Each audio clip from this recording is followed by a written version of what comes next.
ಶ್ರೀ ಗುರುಭ್ಯೋ ನಮಃ. ಕಳೆದ ದಿವಸ ರಾವಣ ತನ್ನ ದಿಗ್ವಿಜಯವನ್ನು ಮುಂದುವರಿಸಿ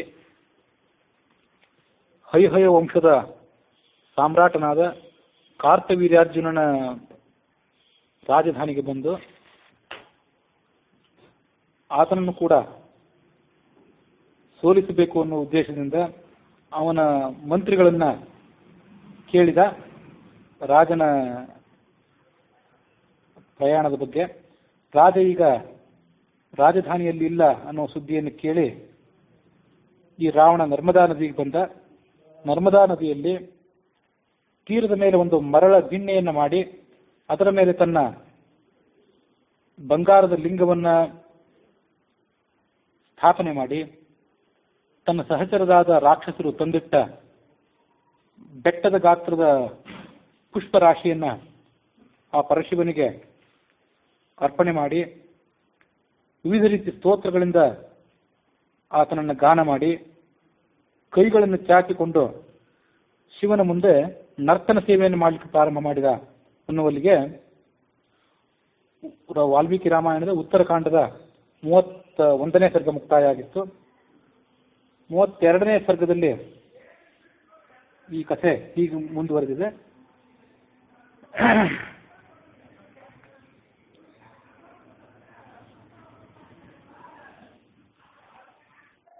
ರಾವಣ ಆ ನರ್ಮದಾ ನದಿ ತೀರದಲ್ಲಿ ಶಿವಪೂಜೆಯನ್ನ ಸಲ್ಲಿಸುತ್ತಿದ್ದ. ಆ ಸ್ಥಳಕ್ಕೆ ಸಮೀಪದಲ್ಲಿ ಮಹಿಷ್ಮತಿ ಪಟ್ಟಣದ ಅಧಿಪತಿಯಾದ ಕಾರ್ತವೀರ್ಯಾರ್ಜುನ ತನ್ನ ಪತ್ನಿಯರೊಡಗೂಡಿ ಜಲಕ್ರೀಡೆಯಲ್ಲಿ ಮಗ್ನನಾಗಿದ್ದ. ಆ ರಾಜನು ಕೂಡ ಮಹಾಬಲಿಷ್ಠನಾಗಿದ್ದ. ತನ್ನ ಬಲ ಎಷ್ಟು ಅಪ್ರತಿಮವಾದದ್ದು ಅನ್ನೋದನ್ನು ಪರೀಕ್ಷೆ ಮಾಡಿಕೊಳ್ಬೇಕು ಅಂತ ಅನಿಸ್ತು ಅವನಿಗೆ. ಅದಕ್ಕಾಗಿ ಏನು ಮಾಡಿದ, ತನ್ನ 1000 ತೋಳುಗಳನ್ನು ಚಾಚಿ ಆ ನರ್ಮದಾ ನದಿಯ ಪ್ರವಾಹವನ್ನೇ ಅಡ್ಡಗಟ್ಟಿದ.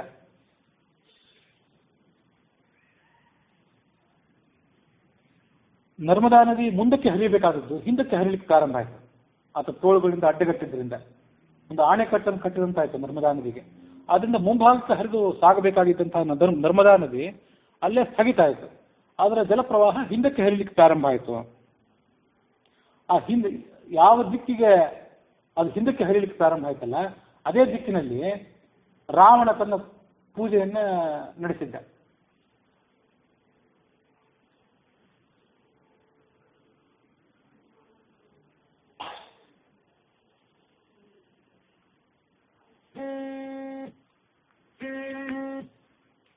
ರಾವಣನ ಪೂಜೆ ಮುಂದುವರಿದಾಗ ಹಿಮ್ಮುಖವಾದಂತಹ ಈ ಪ್ರವಾಹ ರಾವಣ ಈಶ್ವರನಿಗೆ ಅರ್ಪಣೆ ಮಾಡಿದಂತಹ ಪುಷ್ಪದ ರಾಶಿ ಏನಿತ್ತು ಅದನ್ನೆಲ್ಲ ಕೊಚ್ಚಿ ಹಾಕಿತು. ರಾವಣನಿಗೆ ಬಹಳ ಆಶ್ಚರ್ಯ ಆಯಿತು. ಹಿಮ್ಮುಖವಾಗಿ ಯಾಕೆ ಬರ್ತಾ ಇದೆ ಈ ಪ್ರವಾಹ ಅನ್ನೋದನ್ನ ಗಮನಿಸಿ ಆ ನರ್ಮದಾ ನದಿಯನ್ನು ಆಶ್ಚರ್ಯದಿಂದ ಆತ ನೋಡಿದ.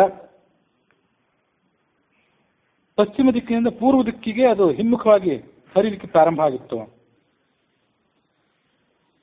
ಆದರೆ ಆ ತೀರ ಪ್ರದೇಶದಲ್ಲಿದ್ದಂಥ ಯಾವ ಪಶು ಪಕ್ಷಿಗಳು ಪ್ರಾಣಿಗಳು ಕೂಡ ಗಾಬರಿಗೊಂಡಿರಲಿಲ್ಲ. ಎಲ್ಲವೂ ಕೂಡ ಶಾಂತವಾಗಿದ್ದವು. ನದಿಯ ಸ್ವಭಾವದಲ್ಲಿ ಕೂಡ ವ್ಯತ್ಯಾಸವಾಗಿರಲಿಲ್ಲ. ಸಾಮಾನ್ಯವಾಗಿ ಮಳೆಗಾಲದಲ್ಲಿ ಪ್ರವಾಹ ಬಂದಾಗ ಎಂಥ ಒಂದು ಅಸ್ತವ್ಯಸ್ತತೆ ಪಶು ಪಕ್ಷಿಗಳಲ್ಲಿ ಸುತ್ತಮುತ್ತಲ ಜಲಚರಗಳಲ್ಲಿ ಕಾಣಬೇಕು ಅಂತ ಯಾವುದೇ ವ್ಯತ್ಯಾಸ ಅಲ್ಲಿ ಕಂಡಿರಲಿಲ್ಲ. ರಾವಣನಿಗೆ ಬಹಳ ಆಶ್ಚರ್ಯ ಆಯಿತು. ಆತ ಮೌನವೃತನಾಗಿದ್ದ. ಮೌನವೃತವನ್ನು ಸ್ವೀಕಾರ ಮಾಡಿದ್ರಿಂದ ತನ್ನ ಸಹಚರರಾದಂತಹ ಶುಕಸಾರಣರನ್ನು ಸನ್ನೆಯ ಮೂಲಕ ಕರೆದು ಅವರಿಗೆ ಈ ನರ್ಮದಾ ನದಿ ಈ ಸ್ಥಿತ್ಯಂತರಕ್ಕೆ ಏನು ಕಾರಣ ಅನ್ನೋದನ್ನು ತಿಳ್ಕೊಂಡು ಬನ್ನಿ ಅಂತ ಸನ್ನೆ ಮಾಡಿದ. ಬಾಯಿ ಮಾತಿನಿಂದ ಹೇಳುವ ಅನುಕೂಲ ಆತನಿಗಿರಲಿಲ್ಲ. ಸನ್ನೆ ಮಾಡಿದ. ಆ ಇಬ್ಬರು ರಾಕ್ಷಸ ಸಹೋದರರು ಆಕಾಶ ಮಾರ್ಗದ ಮೂಲಕವಾಗಿ ಪಶ್ಚಿಮ ದಿಕ್ಕಿಗೆ ಹೋದರು. ಒಂದು ಅರ್ಧ ಯೋಜನ ಸುಮಾರು 4ರಿಂದ 5 ಮೈಲು ಪ್ರಯಾಣ ಮಾಡಿದ ಕೂಡಲೇ ಅಲ್ಲಿ ತನ್ನ ಪತ್ನಿಯರೊಡಗೂಡಿ ಜಲಕ್ರೀಡೆ ಆಡ್ತಿದ್ದಂಥ ಒಬ್ಬ ಪುರುಷನನ್ನ ಅವರು ನೋಡಿದ್ರು. ಆ ಪುರುಷ ದೊಡ್ಡ ವೃಕ್ಷದಂತ ಇದ್ದ. ವೃಕ್ಷಕ್ಕೆ ಅಗಲವಾದಂತಹ ಕೊಂಬೆಗಳೆಲ್ಲ ಕಡೆ ಹರಡ್ಕೊಂಡಿರ್ತಾವಲ್ಲ, ಹಾಗೆ ಆತನ 1000 ಕೈಗಳು ಹರಡ್ಕೊಂಡಿದ್ದವು. ತಲೆ ಕೂದಲೆಲ್ಲವೂ ಅಸ್ತವ್ಯಸ್ತ ಆಗಿತ್ತು. ಕಣ್ಣೆಲ್ಲ ಕೆಂಪಾಗಿತ್ತು. ಅವನನ್ನು ಈ ಶುಕಸಾರಣಿಬ್ಬರು ಕೂಡ ನೋಡಿದರು. ರಾವಣನ ಕಡೆಗೆ ಬಂದರು. ದೊಡ್ಡ ವೃಕ್ಷದಂತೆ ಅದ್ಭುತವಾದ ಶರೀರವನ್ನು ಹೊಂದಿದಂತಹ ಒಬ್ಬ ಪುರುಷ ನರ್ಮದಾ ನದಿಯನ್ನು ತನ್ನ ಬಾಹುಗಳಿಂದ ಆಣೆಕಟ್ಟೆಯನ್ನು ಕಟ್ಟಿದಂತೆ ಕಟ್ಟಿ ನಿಲ್ಲಿಸಿದ್ದಾನೆ. ಹಾಗಾಗಿ ಸಮುದ್ರ ಉಕ್ಕಿ ಬರುವಂತೆ ನರ್ಮದಾ ನದಿಯ ನೀರು ಕೂಡ ಉಕ್ಕಿ ಅದು ಹಿಮ್ಮುಖವಾಗಿ ಹರಿಯುತ್ತಾ ಇದೆ. ಪೂರ್ವ ದಿಕ್ಕಿಗೆ ಹರಿಯಬೇಕಾದದ್ದು, ಪಶ್ಚಿಮ ದಿಕ್ಕಿನಿಂದ ಪೂರ್ವ ದಿಕ್ಕಿಗೆ ಹರಿಯಬೇಕಾದದ್ದು ಅದು ಅಸ್ತವ್ಯಸ್ತ ಆಗಿತ್ತು. ಆ ಶುಕಸಾರಣರ ಮಾತನ್ನು ಕೇಳಿ ರಾವಣನಿಗೆ ನಿಶ್ಚಿತ ಆಯಿತು, ಆತನೇ ಕಾರ್ತವೀರ್ಯಾರ್ಜುನ ಅಂತ ಹೇಳಿ. ರಾವಣ ಆ ಕಾರ್ತವೀರ್ಯಾರ್ಜುನ ಇದ್ದಂಥ ಸ್ಥಳಕ್ಕೆ ಹೊರಟ. ಹೋಗುವ ಸಂದರ್ಭದಲ್ಲಿ ಕೆಲವು ಅಪಶಕನಗಳನ್ನು ಆತ ಕಂಡ. ಮೋಡಗಳಿಂದ ರಕ್ತದ ಬಿಂದುಗಳು ಸುರಿದವು. ರಾಕ್ಷಸರಾಜನಾದಂಥ ರಾವಣನ ಜೊತೆಗೆ ಮಹೋದರ, ಮಹಾಪಾರ್ಶ್ವ, ಧೂಮ್ರಾಕ್ಷ, ಶುಕ, ಸಾರಣ ಮೊದಲಾದವರೆಲ್ಲರೂ ಕೂಡ ಅಲ್ಲಿಗೆ ಬಂದರು. ಕಾರ್ತವೀರ್ಯಾರ್ಜುನನ್ನು ನೋಡಿದ ಕೂಡಲೇ ಆತನ ಮಂತ್ರಿಗಳಿಗೆ ರಾವಣ ಹೀಗೆ ಹೇಳಿದ, ರಾವಣನ ಹೆಸರಿನ ರಾಕ್ಷಸರಾಜ ಯುದ್ಧ ಮಾಡುವುದಕ್ಕಾಗಿ ಬಂದಿದ್ದಾನೆ. ನಿಮ್ಮ ಹೈಹಯ ವಂಶದ ರಾಜನಾದಂತಹ ಕಾರ್ತವೀರ್ಯಾರ್ಜುನನಿಗೆ ನಾನು ಬಂದಂತಹ ಸಮಾಚಾರವನ್ನು ತಿಳಿಸಿ. ಆಗ ಅರ್ಜುನನ ಮಂತ್ರಿಗಳು ರಾವಣನಿಗೆ ಹೇಳಿದರು, ವ್ಯಂಗ್ಯವಾಗಿ ಹೇಳಿದರು, ಯುದ್ಧ ಮಾಡಬೇಕಾದಂತಹ ಕಾಲ ಯಾವುದು ಅನ್ನೋದನ್ನು ನೀನು ಚೆನ್ನಾಗಿ ತಿಳ್ಕೊಂಡಂತೆ ಕಾಣಿಸ್ತದೆ. ಇದು ಯುದ್ಧ ಮಾಡಲಿಕ್ಕೆ ಸರಿಯಾದ ಸಂದರ್ಭ ಅಲ್ಲ, ಆದರೆ ನೀನು ಅದನ್ನು ಗಮನಿಸಿಲ್ಲ. ಹಾಗಾಗಿ ಯುದ್ಧ ಮಾಡಬೇಕಾದ ಸಂದರ್ಭವರು ಯಾವುದು ಅನ್ನೋದನ್ನು ನೀನು ಚೆನ್ನಾಗಿ ತಿಳಿದಂತೆ ಕಾಣಿಸ್ತದೆ. ಯಾಕೆಂದರೆ ನಮ್ಮ ಮಹಾರಾಜ ಈಗ ಮದ್ಯಪಾನ ಮಾಡಿ ಸ್ತ್ರೀಯರ ಮಧ್ಯದಲ್ಲಿ ಇದ್ದು ಜಲವಿಹಾರ ಮಾಡ್ತಿದ್ದಾನೆ. ನೀ ಆತನ ಜೊತೆ ಯುದ್ಧ ಮಾಡಲಿಕ್ಕೆ ಹೊರಟಿದ್ದಿ. ನಿನಗೆ ಯುದ್ಧ ಮಾಡುವಂಥ ಅಷ್ಟೊಂದು ಉತ್ಸಾಹ ಇರೋದೇ ಆದರೆ ಈ ರಾತ್ರಿ ಕಳೆಯುವ ತನಕ ಸೌಮ್ಯನಾಗಿ ಶಾಂತನಾಗಿರು. ಈ ರಾತ್ರಿಯಲ್ಲಿ ನೀನು ಕೂಡ ಇಲ್ಲಿಯೇ ತಂಗು. ಬೆಳಗಾದ ಕೂಡಲೇ ನಮ್ಮ ರಾಜನಾದಂಥ ಕಾರ್ತವೀರ್ಯಾರ್ಜುನ ಯುದ್ಧ ಸನ್ನದ್ಧನಾಗಿ ನಿನ್ನ ಎದುರಿಗೆ ಬರ್ತಾನೆ. ನೀನೇ ಅದನ್ನು ಕಾಣ್ತೀವಿ.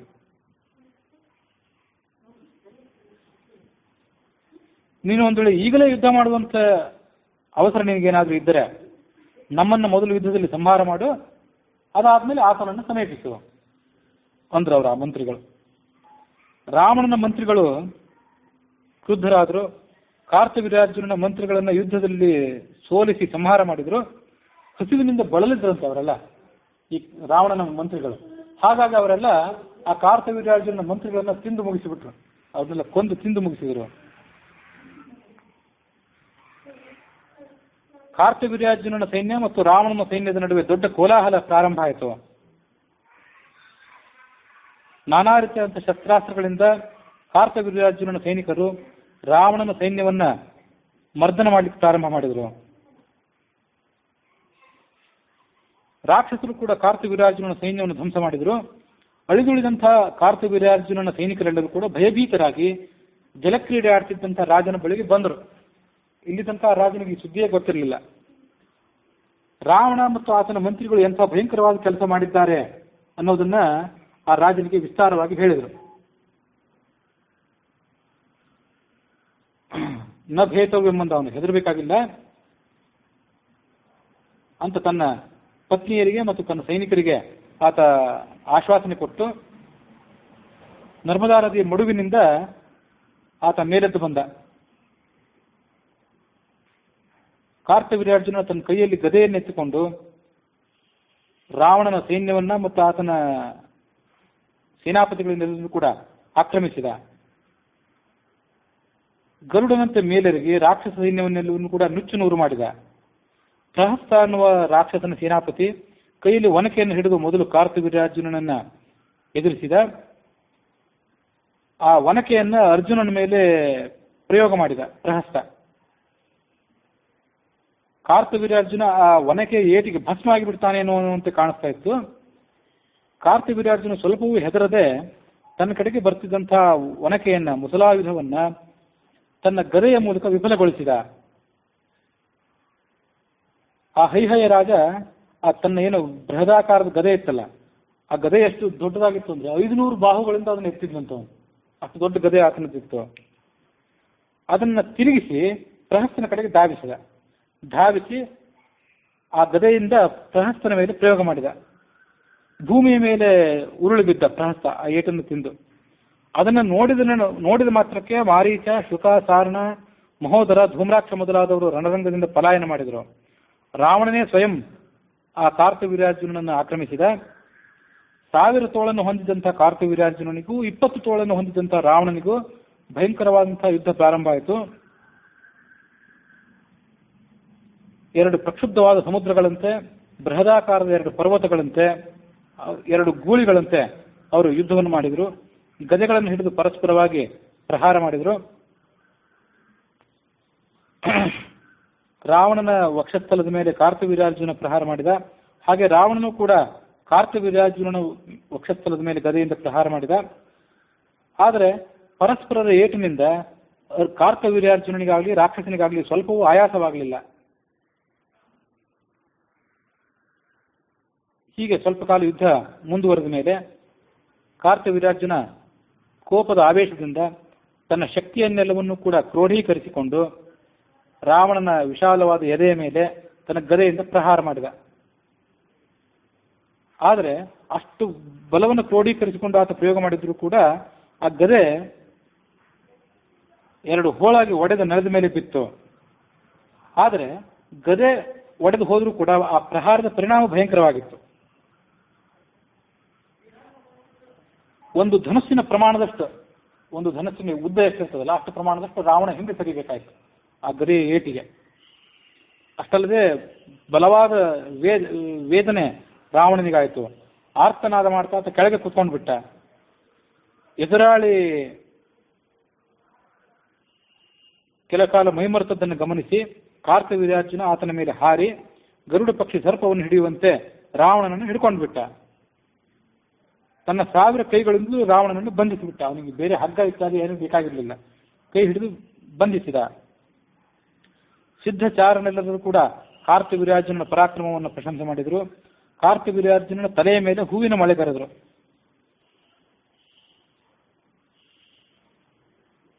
ಈ ವೇಳೆಗಾಗಲೇ ರಾವಣನ ಮಂತ್ರಿಯಾದಂಥ ಪ್ರಹಸ್ತ ಎಚ್ಚರಗೊಂಡಿದ್ದ. ತಮ್ಮ ರಾಜನಾದ ರಾವಣ ಅರ್ಜುನನಿಗೆ ಸೆರೆಯಾಗಿರುವುದನ್ನು ನೋಡಿ ಆ ಕಾರ್ತವೀರ್ಯಾರ್ಜುನನ ಮೇಲೆ ಆತ ಆಕ್ರಮಣಕ್ಕೆ ಮುಂದಾದ. ಅವನ ಜೊತೆಗೆ ಅನೇಕ ಜನ ರಾಕ್ಷಸ ಸೈನಿಕರು ಕೂಡ ಕಾರ್ತವೀರ್ಯಾರ್ಜುನನನ್ನು ಹಿಂಬಾಲಿಸಿದರು. ಪ್ರಹಸ್ತ ತನ್ನ ಒನಕೆಯ ಆಯುಧವನ್ನು ಅರ್ಜುನನ ಮೇಲೆ ಪ್ರಯೋಗ ಮಾಡಿದ. ಆದರೆ ಕಾರ್ತವೀರ್ಯಾರ್ಜುನ ಗಾಬರಿಗೊಳ್ಳದೆ ತನ್ನ ಸಮೀಪಕ್ಕೆ ಆ ಎಲ್ಲ ಆಯುಧಗಳು ಬರುವುದಕ್ಕಿಂತ ಮೊದಲೇ ಅವುಗಳನ್ನು ಹಿಡಿದು ಬಿಡುತ್ತಿದ್ದ. ಆ ಆಯುಧಗಳನ್ನೇ ಮತ್ತೆ ರಾಕ್ಷಸರ ಮೇಲೆ ಪ್ರಯೋಗ ಮಾಡ್ತಿದ್ದ. ಹೀಗೆ ಆ ಎಲ್ಲ ರಾಕ್ಷಸರನ್ನು ಭಯಗೊಳಿಸಿ ಅವರನ್ನೆಲ್ಲರನ್ನು ಸೋಲಿಸಿ ಆತ ತನ್ನ ಹಿಂಬಾಲಕರೊಡನೆ ತನ್ನ ಸೈನ್ಯದೊಡನೆ ತನ್ನ ಮಾಹಿಷ್ಮತಿ ನಗರವನ್ನು ಪ್ರವೇಶ ಮಾಡಿದ. ರಾಜ ಪಟ್ಟಣವನ್ನು ಪ್ರವೇಶ ಮಾಡಿದ ಕೂಡಲೇ ರಾಜಧಾನಿಯ ಜನರೆಲ್ಲರೂ ಕೂಡ ಆ ಅರ್ಜುನನ ಮೇಲೆ ಹೂವಿನ ಮಳೆಯನ್ನು ಗರೆದರು. ಅಲ್ಲಿಗೆ 32ನೇ ಸರ್ಗ ಮುಕ್ತಾಯ ಆಗಿದೆ.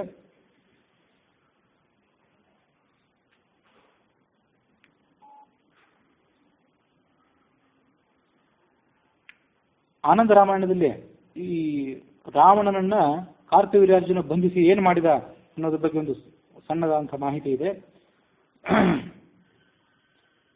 ಮುಕ್ತ್ವಾ ಧ್ಯಾನಾದಿಕಂ ಸರ್ವಂ ಯುದ್ಧಂ ಚಕ್ರೇ ಅರ್ಜುನೇನ ಸಹ ತೇನ ಬದ್ಧಃ ದಶಗ್ರೀವಃ ಕಂಠೇ ರಂತುಂ ಸುತಾಯತಾಂ ದದೌ ದಶಾನನಂ ಪ್ರೀತ್ಯ ಕಾಷ್ಠ ನಿರ್ಮಿತ ಹಸ್ತಿವತ್.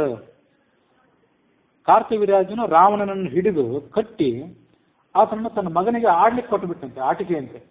ಕಟ್ಟಿಗೆ ಆನೆ, ಬಂಡಿ, ಕುದುರೆ ಮೊದಲಾದ ಚಿಕ್ಕ ಮಕ್ಕಳಿಗೆ ಆಡ್ಲಿಕ್ಕೆ ಕೊಡ್ತೇವಲ್ಲ, ಕಾಷ್ಠ ನಿರ್ಮಿತ ಹಸ್ತಿವತ್. ಕಾಷ್ಠ ಅಂದ್ರೆ ಕಟ್ಟಿಗೆ, ಅದರಿಂದ ನಿರ್ಮಾಣವಾದಂಥ ಹಸ್ತಿ ಅಂದ್ರೆ ಆನೆ. ಅಂತ ಆನೆಯನ್ನು ಆಡ್ಲಿಕ್ಕೆ ಕೊಡುವಂತ ರಾವಣನನ್ನು ಆಡ್ಲಿಕ್ಕೆ ತನ್ನ ಮಗನಿಗೆ ಕೊಟ್ಟುಬಿಟ್ಟ.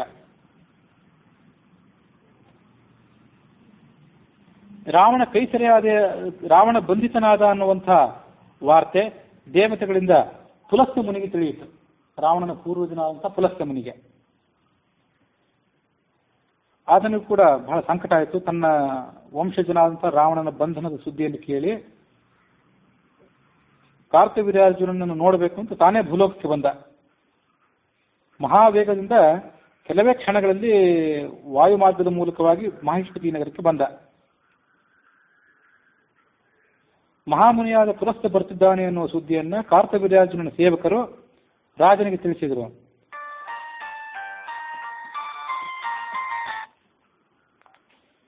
ಅವರು ಬರ್ತಿದ್ದಾರೆ ಅನ್ನೋ ಸುದ್ದಿಯನ್ನು ಕೇಳಿದ ಕೂಡಲೇ ತಲೆಯ ಮೇಲೆ ಎರಡೂ ಕೈಗಳನ್ನು ಜೋಡಿಸಿಕೊಂಡು ಪುಲಸ್ತ್ಯ ಮುನಿಯ ಬಳಿಗೆ ಆತ ಧಾವಿಸಿ ಬಂದ. ತನ್ನ ಪುರೋಹಿತರು ಇತ್ಯಾದಿಗಳೆಲ್ಲರನ್ನೂ ಕೂಡ ಆತ ಸೇರಿಸಿಕೊಂಡಿದ್ದ.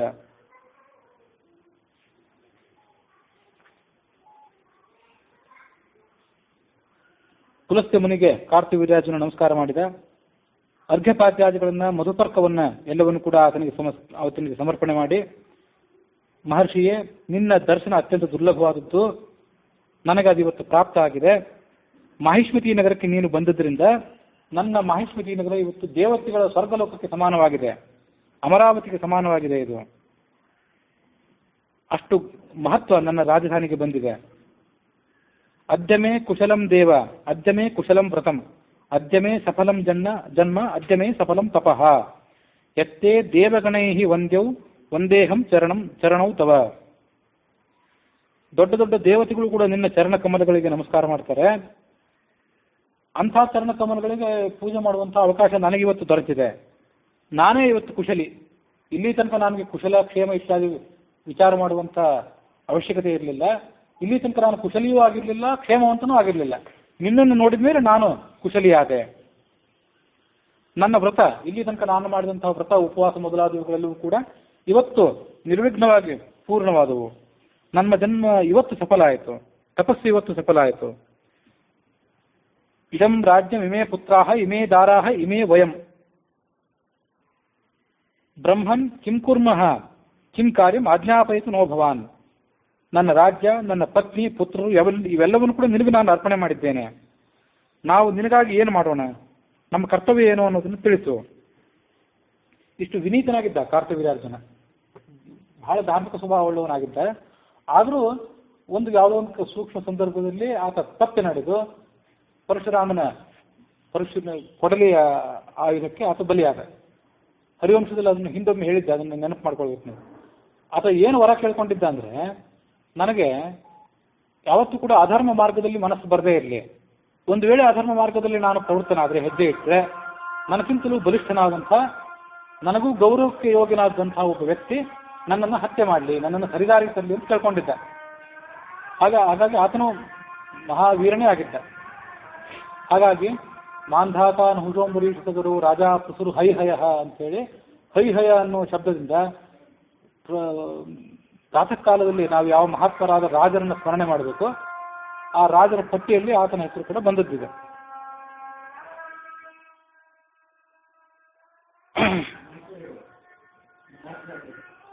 ಯಾವುದು? ಮಂಗಳಾಷ್ಟಕ ಶ್ಲೋಕನೇ ಅಲ್ಲ. ಮಾಂಧಾತಾನ್ ಹುಜೋಂಬರೀಷಿತಗರು ರಾಜಾ ಪುಸುರು ಹೈಹಯ.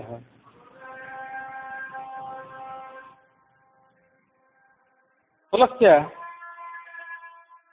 ಈ ಕಾರ್ತಿವೀರ್ಯಾರ್ಜುನನ ಮಾತನ್ನು ಕೇಳಿ ಅವನ ಧರ್ಮ, ಅಗ್ನಿ, ಪತ್ನಿ, ಪುತ್ರದ ಕುಶಲ ಸಮಾಚಾರವನ್ನು ಕೇಳಿದಂತೆ. ಇದು ಎಷ್ಟು ವಿಶಿಷ್ಟವಾಗಿದೆ ಅನ್ನೋದನ್ನು ಗಮನಿಸಬೇಕು. ನೀನು ಧರ್ಮಶಾಲಿ ಆಗಿದ್ದೀಯೋ ಹೇಗೆ? ಅಗ್ನಿಯ ಕುಶಲವನ್ನು ಕೇಳಿದಂತೆ. ನಿನ್ನ ಅಗ್ನಿ ಕುಶಲವಾಗಿದೆಯೋ ಹೇಗೆ ಅಂತ.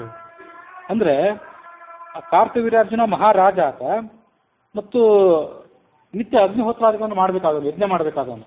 ಅಗ್ನಿಯ ಕುಶಲವನ್ನು ಕೇಳೋದು ಅಂತಂದ್ರೆ, ನೀನು ನಿತ್ಯ ಅಗ್ನಿಯ ಕಾರ್ಯಗಳನ್ನು ಏನು ಮಾಡಬೇಕಾಗಿದೆ, ಯಜ್ಞಾದಿಗಳನ್ನ, ಅದೆಲ್ಲವನ್ನು ಕೂಡ ಮಾಡ್ತಿದ್ದೀಯೋ ಇಲ್ಲೋ ಅಂತ ಆತನಿಗೆ ಕೇಳೋದು. ಕೇಳೋ ಪದ್ಧತಿನೇ ಹಾಗೆ. ಆವಾಗಿನ ಕಾಲದವರು ಎಲ್ಲರೂ ಕೂಡ ಪರಸ್ಪರ ಭೇಟಿಯಾದರೆ ಕುಶಲ ಪ್ರಶ್ನೆ ಮಾಡೋದು ಅಂದ್ರೆ ಇಂಥದೇ ಪ್ರಶ್ನೆ. ನಿಮಗೆ ತಪಸ್ಸು ಮಾಡ್ಲಿಕ್ಕೆ ಬೇಕಾದಂತಹ ನೀರು, ದರ್ಭೆ, ಸಮಿತ್ತು, ಕುಶಗಳು ಇವೆಲ್ಲವೂ ಸುಲಭವಾಗಿ ಸಿಗ್ತಾ ಇದೆಯೋ ಇಲ್ಲೋ, ಪರಸ್ಪರ ಪ್ರಶ್ನೆ ಮಾಡೋ ರೀತಿ ಹೀಗಿತ್ತು. ತಮ್ ಧರ್ಮೇ ಅಗ್ನಿಷು ಪುತ್ರೇಶು ಶಿವಂ ಪೃಷ್ಠಾಸ ಪಾರ್ಥಿವಂ. ಮೊದಲು ನಿನ್ನ ಧರ್ಮ ಕಾರ್ಯ ಸರಿಯಾಗಿ ನಡೆದಿದೆಯೋ ಇಲ್ಲೋ ಅಂತ ಕೇಳಿದ. ನಿನ್ನ ಪುತ್ರರೆಲ್ಲರೂ ಧರ್ಮ ಮಾರ್ಗದಲ್ಲಿ ಇದ್ದಾರೋ ಇಲ್ಲೋ, ಕುಶಲಿಗಳಾಗಿದ್ದಾರೋ ಇಲ್ಲೋ ಅಂತ ಆಮೇಲೆ ಕೇಳಿದ. ಧರ್ಮದ ಬಗ್ಗೆ, ಅಗ್ನಿಯ ಬಗ್ಗೆ, ಪುತ್ರದ ಬಗ್ಗೆ ಇವೆಲ್ಲವನ್ನು ಕೇಳಿ ಆಮೇಲೆ ಮುಂದೆ ಪುಲಸ್ತ್ಯ ಈ ಮಾತನ್ನು ಹೇಳಿದ. ರಾವಣನಂಥ ಮಹಾಪರಾಕ್ರಮಿಯನ್ನು ಸೋಲಿಸುವ ಮೂಲಕ ನೀನು ದೊಡ್ಡ ಶಕ್ತಿಯನ್ನು ಪ್ರದರ್ಶನ ಮಾಡಿದ್ದಿ. ಯಾವನ ಭಯದಿಂದ ಸಮುದ್ರ ಮತ್ತು ವಾಯುಗಳು ಕೂಡ ತಮ್ಮ ಚಾಂಚಲ್ಯವನ್ನು ಬಿಟ್ಟು, ತಮ್ಮ ನಿಸರ್ಗ ಸಿದ್ಧವಾದಂತಹ ಪ್ರವೃತ್ತಿಯನ್ನು ಬಿಟ್ಟು ಆ ರಾವಣನ ಸೇವೆಗೆ ತಯಾರಾಗಿರ್ತಾರೋ ಅಂಥ ರಾವಣನನ್ನು ನೀನು, ನನ್ನ ಮೊಮ್ಮಗನಾದಂಥ ರಾವಣನನ್ನು ನೀನು ಯುದ್ಧದಲ್ಲಿ ಬಂಧಿಸಿದ್ದಿ, ಅವನ ಇಲ್ಲಿ ತನಕ ಆತ ಗಳಿಸಿದಂಥ ಕೀರ್ತಿಯನ್ನೆಲ್ಲ ನೀನು ನಾಶ ಮಾಡಿದ್ದಿ, ನಿನ್ನ ಶುಭನಾಮವನ್ನು ನೀನು ಎಲ್ಲ ಕಡೆ ಪ್ರಚುರಪಡಿಸಿದ್ದಿ.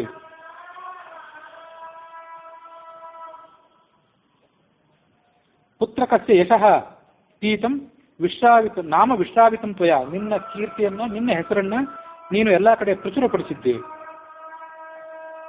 ನಾನೀಗ ಇಲ್ಲಿಗೆ ಯಾಕೆ ಬಂದಿದ್ದೇನೆ ಅಂದ್ರೆ ನನ್ನ ಮೊಮ್ಮಗನಾದಂಥ ರಾವಣನ ಬಿಡುಗಡೆಯನ್ನು ನಿನ್ನ ಮುಂದೆ ಕೇಳಲಿಕ್ಕೆ ಬಂದಿದ್ದೇನೆ. ನನ್ನ ಮಾತಿಗೆ ಬೆಲೆ ಕೊಟ್ಟು ನೀನು ಆತನನ್ನು ಬಿಡು. ಏನೂ ಮಾತನ್ನೇ ಆಡಲಿಲ್ಲ ಕಾರ್ತಿವೀರ್ಯಾರ್ಜುನ. ರಾವಣನನ್ನ ಅತ್ಯಂತ ಪ್ರಸನ್ನ ಭಾವದಿಂದ ಬಿಡುಗಡೆ ಮಾಡಿಬಿಟ್ಟ. ಅಷ್ಟೇ ಅಲ್ಲ, ದಿವ್ಯ ಆಭರಣಗಳಿಂದಲೂ ಮಾಲೆಗಳಿಂದಲೂ ವಸ್ತ್ರಗಳಿಂದಲೂ ರಾವಣನನ್ನು ಸನ್ಮಾನ ಮಾಡಿದ. ಪರಸ್ಪರ ಒಬ್ಬರ ಮೇಲೆ ಒಬ್ಬರು ಇನ್ನು ಮುಂದೆ ಕೈ ಮಾಡಬಾರದು, ಆಕ್ರಮಣ ಮಾಡಬಾರದು ಅಂತ ಇಬ್ರು ಕೂಡ ಅಗ್ನಿ ಸಾಕ್ಷಿಯಾಗಿ ಸ್ನೇಹ ಮಾಡಿಕೊಂಡ್ರು. ಬ್ರಹ್ಮನ ಮಗನಾದಂತಹ ಪುಲಸ್ತ್ಯನಿಗೆ ನಮಸ್ಕಾರ ಮಾಡಿ ಕಾರ್ತಿವೀರ್ಯಾರ್ಜುನ ತನ್ನ ಅರಮನೆಗೆ ಹೊರಟು ಹೋದ. ರಾವಣನು ಕೂಡ ಪುಲಸ್ತ್ಯನ ಪಾದಗಳಿಗೆ ನಮಸ್ಕಾರ ಮಾಡಿದ. ಪುಲಸ್ತ್ಯ ರಾವಣನನ್ನು ಆಲಿಂಗನ ಮಾಡಿಕೊಂಡು ಹೋಗಿ ಬಾ ಅಂತ ಕಳಿಸಿಕೊಟ್ಟ. ಬಂಧನದಿಂದ ಬಿಡುಗಡೆ ಏನೋ ಆಯಿತು ಕಾರ್ತಿವೀರ್ಯಾರ್ಜುನನಿಂದ ಈ ರಾವಣನಿಗೆ. ಆದರೆ ಅವನಿಗೆ ಸಂತೋಷ ಆಗಲಿಲ್ಲ, ಲಜ್ಜೆ ಆಯಿತು ಅವನಿಗೆ. ಇಲ್ಲಿ ತನಕ ಯಾರಿಗೂ ಆತ ತಲೆ ಬಗ್ಗಿಸಿರಲಿಲ್ಲ. ಅಂಥದ್ದು ಕಾರ್ತಿವೀರ್ಯಾರ್ಜುನ ಒಬ್ಬ ಮನುಷ್ಯನಿಂದ ಸೋಲಾಯ್ತಲ್ಲ ಅಂತ ಆತ ತೀವ್ರವಾಗಿ ಚಿಂತಿತನಾಗಿದ್ದ. ಅಗಸ್ತ್ಯರು ಆ ಕಥೆಯನ್ನ ರಾಮನಿಗೆ ಹೇಳಿದರು. ಆಗಿನ ಕಾಲದಲ್ಲಿ ಕಾರ್ತಿವೀರ್ಯಾರ್ಜುನನನ್ನು ಮಣಿಸಬಲ್ಲಂಥ ಕ್ಷತ್ರಿಯರು ಯಾರು ಇರಲೇ ಇಲ್ವೋ ಹೇಗೆ ಅಂತ ನೀನು ಪ್ರಶ್ನೆ ಕೇಳಿದ್ದಿ. ಇದ್ರು, ಅಪರೂಪಕ್ಕೆ ಒಬ್ಬೊಬ್ಬರು ಇದ್ರು. ಅವರಲ್ಲಿ ಕಾರ್ತಿವೀರ್ಯಾರ್ಜುನ ಒಬ್ಬ ಅಂತನೋ ಘಟನೆಯನ್ನ ಅಗಸ್ತ್ಯರು ರಾಮನಿಗೆ ವಿವರವಾಗಿ ಹೇಳಿದರು. ಇಷ್ಟೆಲ್ಲ ಆದರೂ ಆತನಿಗಾಗಿದ್ದ ಅವಮಾನ, ಆತನಿಗಾಗಿದ್ದಂಥ ನಾಚಿಕೆ ಏನಿತ್ತಲ್ಲ, ಒಂದು ಸ್ವಲ್ಪ ಅಲ್ಪಕಾಲದಲ್ಲ. ಹಾಗಾಗಿ ಆತ ಏನು ಮಾಡಿದ, ಮತ್ತೆ ಭೂಲೋಕದ ದಿಗ್ವಿಜಯವನ್ನು ಮುಂದುವರಿಸಿದ. ಮತ್ತೆ ಭೂಲೋಕನೆಲ್ಲ ಸಂಚಾರ ಮಾಡಿದ. ಎಲ್ಲ ರಾಜರನ್ನು ಕೂಡ ಹಿಂಸೆ ಮಾಡಲಿಕ್ಕೆ ಪ್ರಾರಂಭ ಮಾಡಿದ. ಪುನರ್ ನೃಪಾಣಾಂ ಕದನಂ ಚಚಾರ ಸರ್ವಾಂಶ ಪೃಥ್ವೀಂ ದರ್ಪಾತ್. ಮತ್ತೆ ತನ್ನ ದರ್ಪಪೂರ್ಣವಾದ ನಡವಳಿಕೆಯಿಂದ ಇಡೀ ಭೂಮಿಯನ್ನೇ ಸಂಚಾರ ಮಾಡಲಿಕ್ಕೆ ಪ್ರಾರಂಭ ಮಾಡಿದ ಈ ರಾವಣ.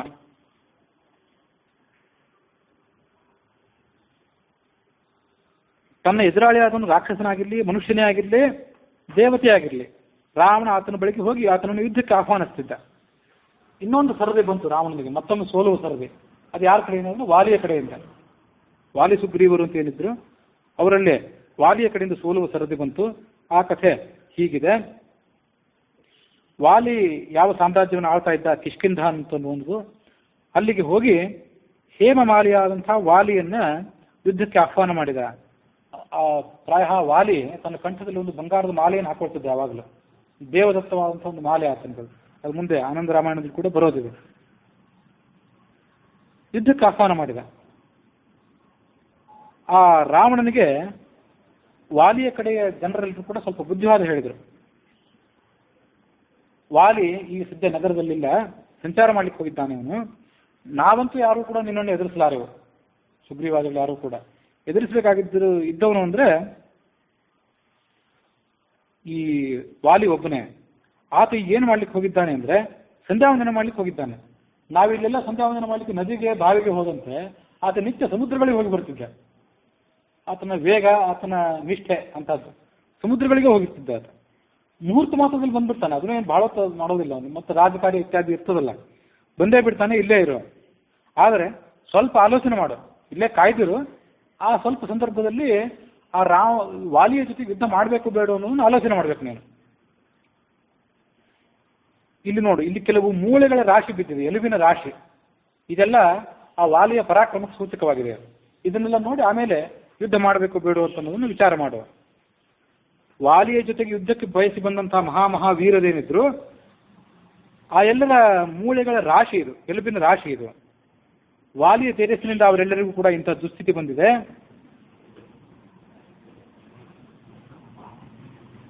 ನಿನಗೂ ವಾಲಿಯ ಜೊತೆಗೆ ಯುದ್ಧ ಮಾಡಬೇಕು ಅಂತ ಹೇಳಿ ಅಪೇಕ್ಷೆ ಬಂದಿದ್ರೆ ಸ್ವಲ್ಪ ವಿಚಾರ ಮಾಡು. ಸ್ವಲ್ಪ ಸುಮ್ಮನೆ ಅವನ ಜೊತೆ ಆ ರಾವಣನ ಜೊತೆ ಸ್ವಲ್ಪ ಹಾಸ್ಯ ಮಾಡಿದ್ರು ಕಪಿಗಳು. ನೀನೇನಾದ್ರು ಅಮೃತ ರಸ ಕುಡಿದಿದ್ದೀಯೋ ಹೇಗೆ? ಯಾಕಂದ್ರೆ ವಾಲಿಯ ಜೊತೆಗೆ ಯುದ್ಧಕ್ಕೆ ಬರಬೇಕು ಅಂತಂದ್ರೆ ಅಮೃತವನ್ನೇ ಕುಡಿದ, ನನಗಿನ್ನ ಸಾವು ನೋವುಗಳೇ ಇಲ್ಲ ಅಂತ ತಿಳ್ಕೊಂಡು ಏನಾದ್ರು ಬಂದಿರ್ಬೇಕು ನೀನು. ಆದರೆ ಅಮೃತವನ್ನೇ ಕುಡಿದಿದ್ರೂ ನೀವು ಮತ್ತೆ ವಾಲಿಯನ್ನು ಎದುರಿಸಬೇಕಾದ್ರೆ ಎಚ್ಚರಿಕೆಯಿಂದ ಇರಬೇಕು. ಅಂತಹ ಪರಾಕ್ರಮಿ ಆತ.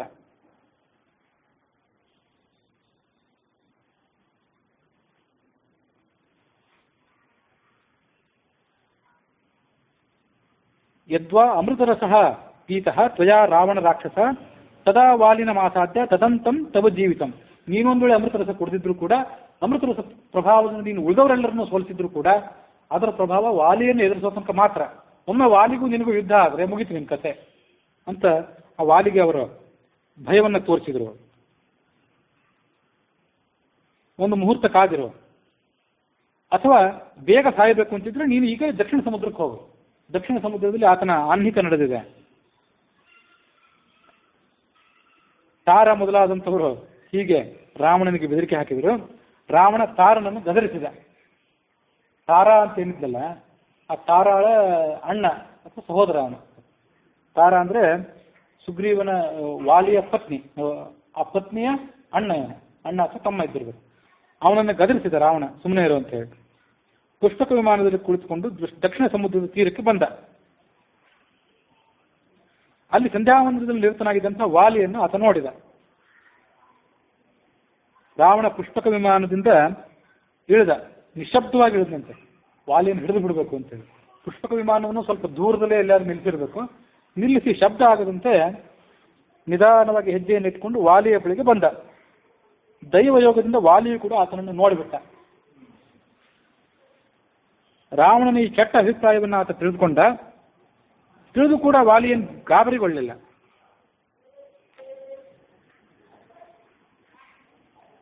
ಮೊಲವನ್ನು ಕಂಡ್ರೆ ಸಿಂಹ ಹೇಗೆ ಗಾಬರಿಗೊಳ್ಳೋದಿಲ್ವೋ, ಸರ್ಪವನ್ನು ಕಂಡ್ರೆ ಗರುಡ ಹೇಗೆ ಗಾಬರಿಗೊಳ್ಳೋದಿಲ್ವೋ, ಹಾಗೆ ವಾಲಿ ರಾವಣನನ್ನು ನೋಡಿಯೂ ಕೂಡ ಹೆದರಲಿಲ್ಲ. ಸ್ವಲ್ಪ ಆಲೋಚನೆ ಮಾಡಿದ, ಈ ದುಷ್ಟನಾದಂಥ ರಾವಣನನ್ನು ನಾನು ನನ್ನ ಕಂಕುವಿನಲ್ಲಿ ಸಿಕ್ಕಿಸ್ಕೊಂಡು ಈಗ ದಕ್ಷಿಣ ಸಮುದ್ರದಲ್ಲಿದ್ದೇನೆ, ಇನ್ನೂ 3 ಸಮುದ್ರಗಳಿಗೆ ಹೋಗಿ ಬರೋದಿದೆ, ಅವನನ್ನು ಇಲ್ಲಿ ಸಿಗಿಸ್ಕೊಂಡ ನಾನು ಎಲ್ಲ ಕಡೆ ಹೋಗಿ ಬರ್ತೀನಿ ಅಂತ ಆಲೋಚನೆ ಮಾಡಿದೆ. ನಾನು ಇವನನ್ನು ಇಲ್ಲಿ ಸಿಕ್ಕಿಸ್ಕೊಂಡಿರ್ತೇನಲ್ಲ, ಆ ಅವಮಾನಕರವಾದ ದೃಶ್ಯವನ್ನು ಜಗತ್ತೆಲ್ಲ ನೋಡಲಿ, ಈತನಿಗೆ ಸ್ವಲ್ಪ ಬುದ್ಧಿ ಬರಲಿ. ಗರುಡ ಸರ್ಪವನ್ನು ಹಿಡಿದುಕೊಂಡಿರುವಂತೆ, ಈತ ಇದರ ಕೈ ಕಾಲುಗಳು ಜೋತಾಡ್ತಿರ್ತಾವಲ್ಲ ನಾನು ಹಿಡ್ಕೊಂಡಾಗ, ಅದನ್ನು ಈ ಜಗತ್ತೆಲ್ಲೂ ಕೂಡ ನೋಡುವಂತಾಗಲಿ. ಹೀಗೆ ಯೋಚನೆ ಮಾಡಿದಂಥ ವಾಲಿ ಮೌನವಾಗೇ ಇದ್ದ, ವೇದ ಮಂತ್ರಗಳನ್ನ ಜಪ ಮಾಡ್ತಿದ್ದ.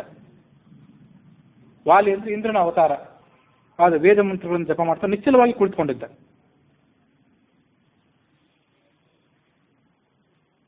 ರಾವಣ ಎಷ್ಟೇ ನಿಶಬ್ದವಾಗಿ ಬಂದರೂ ಕೂಡ ವಾಲಿಗೆ ಸ್ವಲ್ಪ ರಾವಣನ ಶಬ್ದವನ್ನು ಕೇಳಿಯೂ ಕೂಡ ಗೊತ್ತಾಯಿತು. ರಾವಣ ಇನ್ನೇನು ವಾಲಿಯನ್ನು ಹಿಡಿಯಬೇಕು ಅಂತಿದ್ದಾಗ ಆ ವಾಲಿಯೇ ರಾವಣನನ್ನು ಹಿಡ್ಕೊಂಡ್ಬಿಟ್ಟ. ಹಿಡಿದುಕೊಂಡು ತನ್ನ ಕಂಕುಳಿನಲ್ಲಿ ಆತನನ್ನು ಬಿಗಿಯಾಗಿ ಇಟ್ಕೊಂಡು ಆಕಾಶಕ್ಕೆ ಹಾರಿದ. ರಾವಣ ತನ್ನ ಉಗುರುಗಳಿಂದ ವಾಲಿಯನ್ನು ಪರಿಸಲಿಕ್ಕೆ ಪ್ರಯತ್ನ ಪಟ್ಟ, ತಪ್ಪಿಸ್ಕೊಳ್ಳಿಕ್ಕೆ. ಅದರೆಲ್ಲ ಅವನ ಪ್ರಯತ್ನ ವಿಫಲ ಆಯಿತು.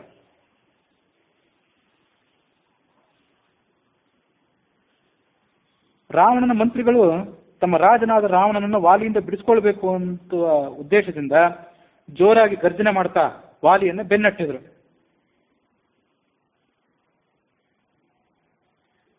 ಆದರೆ ಆ ಯಾವ ಮಂತ್ರಿಗಳಿಗೂ ಕೂಡ ವಾಲಿಯ ವೇಗವನ್ನ ಅನುಸರಿಸಿ ಹೋಗೋದಾಗಲಿಲ್ಲ, ಅವರು ವಿಫಲರಾಗಬೇಕಾಯ್ತು. ಮತ್ತೆ ಈ ರಾವಣನು ಕೂಡ ತೀವ್ರವಾಗಿ ಆಯಾಸಿತನಾಗಿದ್ದ. ಏಕೆಂದ್ರೆ ವಾಲಿಯ ಆ ತೋಳಲ್ಲಿ ಸಿಕ್ಕಾಕೊಂಡ್ಬಿಟ್ಟಿದ್ದ. ಮಹಾವೇಗದಿಂದ ಆ ವಾಲಿ ಧಾವಿಸುವಾಗ ಆ ಗಾಳಿ, ಬೆಳಕು, ಆ ವೇಗ ಇತ್ಯಾದಿಗಳ ಒತ್ತಡಕ್ಕೆ ಸಿಕ್ಕು ಈ ರಾವಣನು ಕೂಡ ದಣಿದು ಬಿಟ್ಟಿದ್ದ. ವಾಲಿ ಹೀಗೆ ಹಾರುವಾಗ ಆತನ ಪರಾಕ್ರಮ ಎಷ್ಟಿತ್ತು ಅನ್ನೋದನ್ನು ರಾಮಾಯಣ ವರ್ಣನೆ ಮಾಡ್ತದೆ. ಅಲ್ಲಿ ಸಮೀಪದಲ್ಲಿದ್ದಂಥ ಪರ್ವತಗಳು ಇರ್ತಾವಲ್ಲ, ಅವೆಲ್ಲ ವಾಲಿಗೆ ದಾರಿ ಮಾಡಿಕೊಡ್ತಿದ್ದವು ಅಂತಿದೆ. ಈತನೇ ಆ ಪರ್ವತಗಳನ್ನು ತಪ್ಪಿಸಿಕೊಂಡು ಹಾರ್ತಿದ್ನು ಅಥವಾ ಪರ್ವತಗಳೇ ಇದು ದಾರಿ ಮಾಡಿಕೊಡ್ತಿದ್ದವು ಅಂತೂ ಗೊತ್ತಿಲ್ಲ. ಅಷ್ಟು ಚಾಕಚಕ್ಯತೆಯಿಂದ ಅಷ್ಟು ವೇಗವಾಗಿ ಆತ ಹಾರ್ತಿದ್ದ. ಪರ್ವತಗಳೇ ವಾಲಿಗೆ ದಾರಿ ಮಾಡಿಕೊಡ್ತಿದ್ದಾಗ ಮಾಂಸ ರಕ್ತಗಳನ್ನು ಹೊಂದಿರುವಂಥ ಈ ಕ್ಷುದ್ರವಾದ ಶರೀರವನ್ನು ಹೊಂದಿರುವಂಥ ಪ್ರಾಣಿಗಳ ಬಗ್ಗೆ ನಾವು ಏನು ಹೇಳಬೇಕಾಗಿದೆ? ಯಾವ ಪ್ರಾಣಿ ವಾಲಿಯನ್ನು ಹಿಮ್ಮೆಟ್ಟಿಸಬಲ್ಲದು? ಯಾವ ಪ್ರಾಣಿ ಆ ವಾಲಿಯ ಶಕ್ತಿಗೆ ಯೋಗ್ಯವಾಗಬಲ್ಲದು, ಆತನಿಗೆ ಸಮಾನವಾಗಬಲ್ಲದು? ಆತನ ವೇಗ ಎಷ್ಟಿತ್ತು ಅಂದರೆ, ಒಂದು ಸಮುದ್ರದ ತೀರದಿಂದ ಮತ್ತೊಂದು ಸಮುದ್ರದ ತೀರಕ್ಕೆ ಆತ ಏನು ಹೋಗ್ತಿದ್ನಲ್ಲ, ಯಾವ ಪಕ್ಷಿಯೂ ಕೂಡ ಅಷ್ಟು ವೇಗದಿಂದ ಒಂದು ಕಡೆಯಿಂದ ಮತ್ತೊಂದು ಕಡೆ ಸಂಚಾರ ಮಾಡಲಿಕ್ಕೆ ಸಮರ್ಥವಾಗ್ತಿದ್ದಿಲ್ಲ. ಆಕಾಶವಾಸಿಗಳೆಲ್ಲರೂ ಕೂಡ ಆ ವಾಲಿಯನ್ನು ಗೌರವಿಸುತ್ತಿದ್ದರು ಆತ ಹಾರುವುದನ್ನು ನೋಡಿ. ಮೂರೂ ಸಮುದ್ರದ ತೀರ ಪ್ರದೇಶಕ್ಕೂ ಹೋಗಿ ಅಲ್ಲಿ ಸಂಧ್ಯಾವಂದನೆಯನ್ನು ಮುಗಿಸಿದ. ರಾವಣನನ್ನು ಹಾಗೆ ಇಟ್ಕೊಂಡಿದ್ದ. ಕೊನೆಗೆ ಪಶ್ಚಿಮ ಸಮುದ್ರ ತೀರಕ್ಕೂ ಬಂದ. ಸ್ನಾನ ಸಂಧ್ಯಾವಂದನೆಗಳೆಲ್ಲವನ್ನು ಮುಗಿಸಿ ಮಹಾಮಂತ್ರಗಳನ್ನು ಜಪ ಮಾಡಿಕೊಂಡು ರಾವಣನನ್ನು ಹೊತ್ಕೊಂಡು ಉತ್ತರ ಪ್ರದೇಶಕ್ಕೆ ಬಂದ. ಉತ್ತರ ಸಮುದ್ರದ ತೀರ ಪ್ರದೇಶಕ್ಕೆ ಅನೇಕ ಸಾವಿರಾರು ಯೋಜನೆಗಳೇ ದಾಟಿ ಹೋಗಿದ್ವಿ ಇಷ್ಟರಲ್ಲಿ.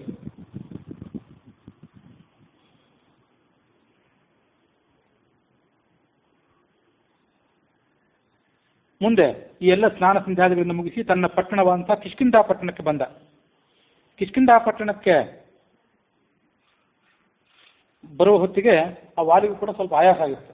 ನಾವೆಲ್ಲಾದ್ರೂ ಸ್ವಲ್ಪ ಸಣ್ಣ ಪ್ರಮಾಣದ ವಾಕಿಂಗ್ ಮುಗಿಸಿ ಬಂದರೆ ಏನು ಸ್ವಲ್ಪ ಆಯಾಸ ಆಗಿರ್ತದಲ್ಲ, ಆತರಂತೆ ಆತನಿಗೂ ಕೂಡ ಆಯಾಸ ಆಗಿತ್ತು.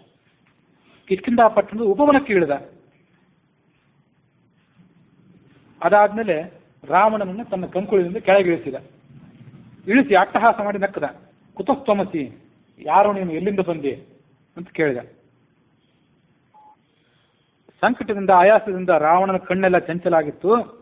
ಆತ ವಾನರ ರಾಜನಾದಂಥ ವಾಲಿಗೆ ಹೇಳಿದ, ನಾನು ರಾಕ್ಷಸರಾಜನಾದಂಥ ರಾವಣ, ನಿನ್ನ ಜೊತೆ ಯುದ್ಧ ಮಾಡಬೇಕು ಅಂತ ಅಭಿಲಾಷೆಯಿಂದ ಇಲ್ಲಿಗೆ ಬಂದಿದ್ದೇನೆ. ಆದರೆ ಆ ಯುದ್ಧ ಈಗಾಗಲೇ ಮುಗಿದು ಹೋಗಿದೆ ಅಂತ ರಾವಣ. ಅಹೋ ಬಲಂ ಅಹೋ ವೀರ್ಯಂ ಅಹೋ ಗಾಂಭೀರ್ಯಮೇವ ಚ ಏನಾಹಂ ಪಶುವದ್ಗೃಹ್ಯ ಭ್ರಾಮಿತ ಚತುರೋರ್ಣವಾತ್.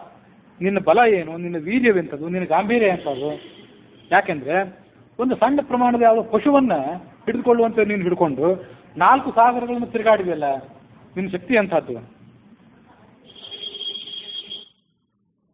ತ್ರಯಾಣಾಮೇವ ಭೂತಾನಾಂ ಗತಿರೇಷ ಪ್ಲವಂಗಮ ಮನೋ ಅನಿಲ ಸುಪರ್ಣಾನಾಂ ತವ ಚಾತ್ರ ಸಂಶಯ. ಈ ಜಗತ್ತಿನಲ್ಲಿ ಈಗ ನಾನು ನೋಡಿದಂಥ ವೇಗ, ಅಪಾರವಾದಂಥ ವೇಗ, ಇದು ಎಲ್ಲಿದೆ? 3 ಜನರಲ್ಲಿ ಮಾತ್ರ ಇಂಥ ಒಂದು ವೇಗ ಇರ್ಲಿಕ್ಕೆ ಸಾಧ್ಯ. ಒಂದು ಮನಸ್ಸು, ಮತ್ತೊಂದು ವಾಯು, ಮತ್ತೊಂದು ಗರುಡ. ಈ 3ರಲ್ಲಿ ಇಂಥ ಅದ್ಭುತವಾದ ವೇಗ ಇರೋದನ್ನು ನಾವೆಲ್ಲ ಕೇಳಿದ್ವಿ. ಮನಸ್ಸಿಂದ ಕೂಡ ಅಪಾರವಾದ ವೇಗ ಅದು. ಇವತ್ತು ಇಲ್ಲಿದ್ರೆ ಇನ್ನೊಂದು ಕ್ಷಣದಲ್ಲಿ ಮತ್ತೊಂದು ಕಡೆ ಮನಸ್ಸು. ಅದೇ ಆ ಮನಸ್ಸನ್ನೇ ಹೋಲುವಂಥ ವೇಗ ಮತ್ತೊಂದು ಕಡೆ ಇರೋದಂದ್ರೆ ವಾಯುವಿನಲ್ಲಿ.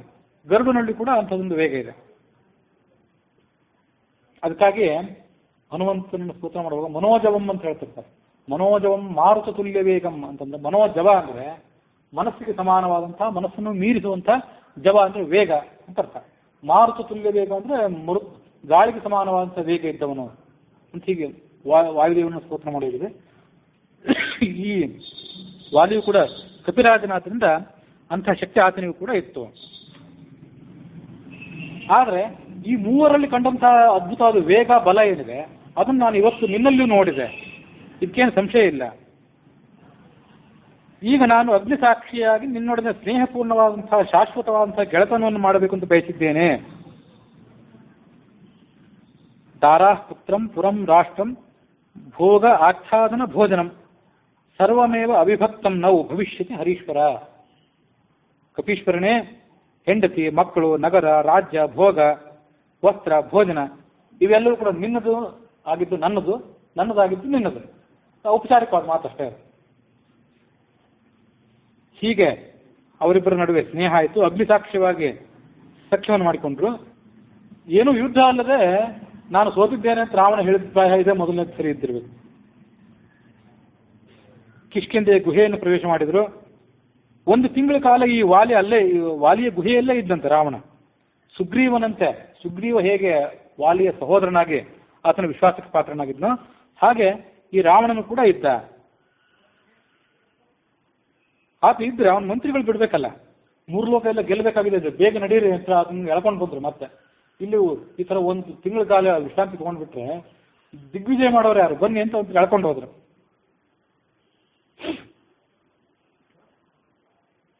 ರಾಮನೇ ಯಾವ ಮಹಾಪರಾಕ್ರಮಿಯಾದ ರಾವಣನನ್ನ ವಾಲಿಯು ಮರ್ದನ ಮಾಡಿದ್ನೋ ಅಂತಹ ಮಹಾಪರಾಕ್ರಮಿಯಾದ ವಾಲಿಯನ್ನು ಕೂಡ ನೀನು ನಿನ್ನ ಬಾಣದಿಂದ ಭಸ್ಮೀಭೂತನನ್ನಾಗಿ ಮಾಡಿದ್ದಿ ಅಂತ ಅಗಸ್ತ್ಯರು ರಾಮನ ಪರಾಕ್ರಮವನ್ನು ಹೊಗಳಿದರು. ಇದು ವಾಲ್ಮೀಕಿ ರಾಮಾಯಣದ ಉತ್ತರಕಾಂಡದ 34ನೇ ಸರ್ಗದಲ್ಲಿ ಬರೋ ಕಥೆ ಆಯಿತು. ಆ ವಾಲಿ ರಾವಣನ ಹಿಡಿದು ಏನು ಮಾಡಿದ? ಸುಮ್ಮನೆ ಬಿಟ್ಟು ಬಿಟ್ಟ ಅಂತಿದೆ. ಅದು ಆತನನ್ನು ಬಿಟ್ಟಿರಲಿಲ್ಲ. ಆತನನ್ನು ತನ್ನ ಅರಮನೆಗೆ ತಗೊಂಡು ಹೋಗಿ ಅಲ್ಲಿಯೂ ಕೂಡ ಆತನ ಸ್ವಲ್ಪ ಅವಮಾನ ಆಗುವಂತೆ ವರ್ತನೆ ಮಾಡಿದ್ದ ಅನ್ನೋ ಕಥೆ ಆನಂದ ರಾಮಾಯಣದಲ್ಲಿದೆ. ಅದನ್ನು ಕೂಡ ಸ್ವಲ್ಪ ನಾವು ಗಮನಿಸಬೇಕು. ಸಾಗರೇ ಧ್ಯಾನಮಾಸೀನಂ ಪಶ್ಚಾದ್ಭಾಗಿ ಶನೇರಿಯವು. ರಾವಣ ವಾಲಿಯ ಹಿಂಭಾಗಕ್ಕೆ ಹೋದ. ಆನಂದ ರಾಮಾಯಣದಲ್ಲಿ ಬಂದಂತೆ ಇಲ್ಲಿಯೂ ಹಾಗೆ ಬಂದಿತ್ತು. ಭ್ರಾಮಯಿತ್ವಾ ಚತುರಃ ಸಮುದ್ರಾನ್ ರಾವಣಂ ಹರಿಹಿ. 4 ಸಮುದ್ರಗಳನ್ನು ಆ ಕಪಿ ಎಲ್ಲ ಕಡೆ ತಿರುಗಾಡಿಸಿ ಕಿಷ್ಕಿಂಧಾಂಸ್ವಾಂ ಯಯೌ ವೇಗಾತ್ ಅಗ್ರೇ ದೃಷ್ಟ ಅಂಗದಂ ಶಿಶುಂ. ಕಿಷ್ಕಿಂಧ ನಗರಕ್ಕೆ ಬಂದ ಸಂಧ್ಯಾವನೆಲ್ಲ ಮುಗಿಸಿ ಎದುರುಗಡೆ ಚಿಕ್ಕ ಮಗುವಾದಂಥ ಅಂಗದ ಇದ್ದ. ಈ ಆನಂದ ರಾಮಾಯಣದಲ್ಲಿ ಈ ರಾವಣನ ಘಟನೆ ಸಂದರ್ಭದಲ್ಲಿ ಅಂಗದ ಇನ್ನೂ ಶಿಶುವಾಗಿದ್ದ. ವಾಲ್ಮೀಕಿ ರಾಮಾಯಣದಲ್ಲಿ ಪ್ರಾಯ ಅಂಗದ ಆ ಸಂದರ್ಭದಲ್ಲಿ ದೊಡ್ಡವನಾಗಿದ್ದ. ಹಾಗಾಗಿ ರಾವಣ ಈ ವಾಲಿಯನ್ನು ಎದುರಿಸಲಿಕ್ಕೆ ಬಂದಾಗ ತಾರ, ಸುಗ್ರೀವ, ಅಂಗದ ಮೊದಲಾದವರು ಆತನಿಗೆ ಬುದ್ಧಿ ಹೇಳಲಿಕ್ಕೆ ಬಂದಿದ್ರು. ವಾಲಿ ಜೊತೆ ಯುದ್ಧ ಮಾಡಬೇಡ ಅಂತ ಇತ್ತು. ಹಾಗಾಗಿ ಅಲ್ಲಿ ಬಹುಶಃ ಈ ಅಂಗದ ದೊಡ್ಡವನಾಗಿದ್ದಿರಬೇಕು ವಾಲ್ಮೀಕಿ ರಾಮಾಯಣದಲ್ಲಿ. ಆದರೆ ಆನಂದ ರಾಮಾಯಣದಲ್ಲಿ ಆತ ದೃಷ್ಟ ಅಂಗದಂ ಶಿಶು, ಇನ್ನೂ ಶಿಶುವಾಗಿದ್ದ. ಪ್ರೀತ್ಯಾತಂ ಚುಂಬನಂ ದಾತುಂ ದೋರ್ಭ್ಯಾಂ ಕಟ್ಯಾಂ ನಿವೇಶಯತ್. ಆ ಮಗನಾದಂಥ ಅಂಗದನ್ನು ಎತ್ಕೊಂಡ ವಾಲಿ, ಆತನ ಮುಖವನ್ನು ಮುದ್ದಿಸಬೇಕು ಅಂತ ಹೇಳಿ. ತದಾ ಬಾಫು ಚಂಚಲತ್ವ ತಕ್ಷಾಸ ಪತಿತ್ವ ಭುವಿ. ಆ ವಾಲಿಯ ಗಮನ ಎಲ್ಲ ರಾಕ್ಷಸರಾಜನಾದಂಥ ರಾವಣನ ಕಡೆಯಿಂದ ಮಗನಾದಂಥ ಅಂಗನ ಕಡೆಗೆ ಹೋಯ್ತಲ್ಲ. ಆವಾಗ ಅವನ ಈ ತೋಳು ಸ್ವಲ್ಪ ಸಡಿಲಾದಾಗ ಅಲ್ಲಿಂದ ರಾವಣ ಕೆಳಗೆ ಬಿದ್ದ. ಅವನನ್ನು ನೋಡಿ ಈ ವಾಲಿ ಅಲ್ಲಿದ್ದಂಥ ಸ್ತ್ರೀಯರಿಗೆಲ್ಲರಿಗೂ ತೋರಿಸಿದ. ನೋಡಿ ಯಾವುದೋ ಪಶು ಬಂದಿದೆ, ಹಿಡ್ಕೊಂಡು ಬಂದಿದೆ ನೋಡಿ ಅಂತ ತೋರಿಸಿದ. ತಮ್ ದೃಷ್ಟ ಸ್ವಜನಾನ್ ಸ್ತ್ರೀಶ್ಚ ದರ್ಶಯಾಮಾಸು ವೈ ಮುದ. ಪ್ರೇಂಕಸ್ಯೋಪರಿ ಪುತ್ರಸ್ಯ ಬಬಂಧ ಅಧೋಮುಖಂ ಚಿರಂ. ಮುಂದೆ ಏನು ಮಾಡಿದ ಅಂದ್ರೆ ಅವ್ನು ಹಂಗೆ ಬಿಡಲಿಲ್ಲ.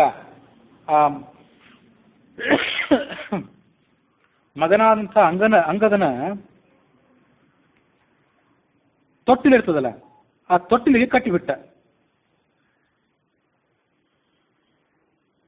ಪ್ರೇಂಕ ಅಂದ್ರೆ ತೊಟ್ಟಿಲು ಅಥವಾ ಆತನ ಆಡಿಸಿರ್ಬೇಕು, ಆತನ ಮಲಗಿಸಿರುವಂಥ ಸಣ್ಣ ಮಂಚ ಹೀಗೇನು ಇದ್ದಿರಬೇಕು. ಪ್ರೇಂಕಸ್ಯ ಉಪರಿ ಪುತ್ರಸ್ಯ ಬಬಂಧ ಅಧೋಮುಖಂ ಚಿರಾತ್. ಅಲ್ಲಿ ಹೇಗೆ ಕಟ್ಟಿದ ಅಂದ್ರೆ ರಾವಣನನ್ನು ಜೋತಾಡುವಂತ ಕಟ್ಟಿಬಿಟ್ಟ. ರಾವಣನ ತಲೆ ಕೆಳಮುಖವಾಗಿ ಜೋತಾಡ್ತಿರ್ಬೇಕು, ಈ ಥರ ಕಟ್ಟಿಬಿಟ್ಟ. ಅಲ್ಲಿ ಇನ್ನೂ ಹಾಸ್ಯಾಸ್ಪದವಾದ ಏನಾಯ್ತು ಅಂದ್ರೆ ಆಸೀತ್ ಸೋಂಗದ ಮೂತ್ರಸ್ಯ ಧಾರ ಧೌತ ಆನನು ಅಸುರ. ಆ ಚಿಕ್ಕ ಮಗುವಾದಂಥ ಅಂಗದ ಮೂತ್ರ ವಿಸರ್ಜನೆ ಮಾಡಿದಾಗ ಆ ಮೂತ್ರ ಎಲ್ಲ ರಾವಣನಿಗೆ ಅಭಿಷೇಕ ಮಾಡ್ತಿತ್ತು. ಹೀಗೆ ನಾನಾ ಥರದ ಅವಮಾನ ಆಯ್ತು ರಾವಣನಿಗೆ. ಸ್ವಯಮೇವ ಕತೋವಾಲಿ ಬಹುಕಾಲೇ ಗತೇ ಸತಿ. ಎಷ್ಟೋ ಕಾಲ ಹೀಗೆ ನಡೀತು, ಅಂಗದನ ಚೇಷ್ಟೆ ನಡೀತು, ಎಲ್ಲಾನು ನಡೀತು. ಅದಾದ್ಮೇಲೆ ಈ ವಾಲಿಗೆ ತಾನೇ ಕರುಣೆ ಬಂದಿದ್ದಿರಬೇಕು. ಬಹಳ ಕಾಲ ಆದ್ಮೇಲೆ ದದಾವಾದ್ಯಾಂ ದಶಾಸ್ಯ ತೇನ ಸಖ್ಯಂ ಚಕಾರಸಃ. ಅವನನ್ನು ಕೆಳಗಿಳಿಸಿದ, ರಾವಣನನ್ನು ಕೆಳಗಿಳಿಸಿ ಆತನ ಜೊತೆಗೆ ಸ್ನೇಹವನ್ನು ಮಾಡಿಕೊಂಡ.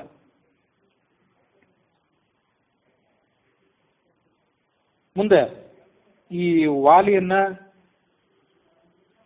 ಆತ ಸಂದರ್ಶನ ಮಾಡಿ ಆತನ ಕಡೆಯಿಂದ ಸೋತು ಆತನ ಪರಾಕ್ರಮವನ್ನು ಮನದಟ್ಟು ಮಾಡಿಕೊಂಡಂತಹ ಎಲ್ಲ ಘಟನೆಗಳು ಆದ ಬಳಿಕ ಅಲ್ಲಿ ವಾಲ್ಮೀಕಿ ರಾಮಾಯಣದ ಉತ್ತರಕಾಂಡದ 34ನೇ ಸರ್ಗ ಮುಕ್ತಾಯ ಆಗಿದೆ.